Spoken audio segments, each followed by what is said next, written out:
From his home in Carmel, California, Third Wind presents an interview with Robert Michael Fried, best-selling author of Igniting Your True Purpose and Passion, with correspondent Wandia Chiuri. I recently read a newspaper article that says we lose some of our inborn creativity as we get older. What are your thoughts on that? There have been several studies that indicate that we lose our childlike wonderment and our creativity by the time we reach 10. It's any wonder why you see these kids at Christmas morning, they throw away the expensive toys and they just are enthralled with the wrapping paper and the boxes that the expensive toys came in. Animators tell us that in order to draw a coyote, you have to have a coyote within you. Creativity is kind of like a muscle.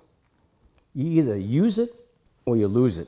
We can't lose our creativity. We got to be encouraged when we're young. And that reminds me of the great acceptance speech that Jodie Foster made accepting her Academy Award for Best Actress. She held her statuette up high and said, "This is for my mother, who taught me that my finger paintings on the fridge were really Picasso's instead." And she exited stage left.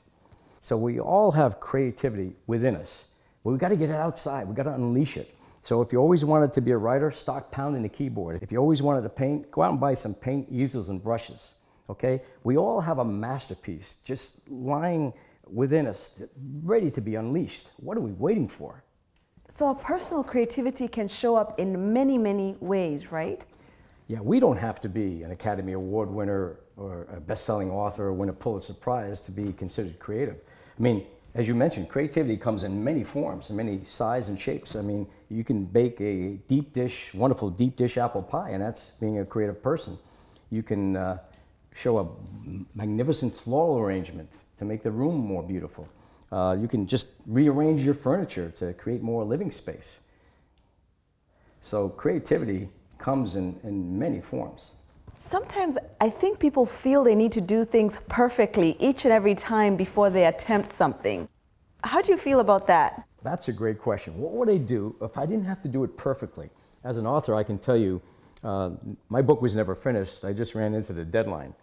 An artist will tell you that no painting is ever completed. They just kind of ran out of canvas. But I would say this, you're really not a creative person unless you're willing to share that creativity with the outside world. And by sharing, I mean also take the heat, take the criticism. That's an integral part of the creative process. Look, again, we all have this masterpiece just lying within us.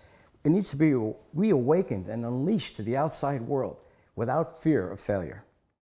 Igniting Your True Purpose and Passion can be found at Amazon.com, BarnesandNoble.com, and at iTunes.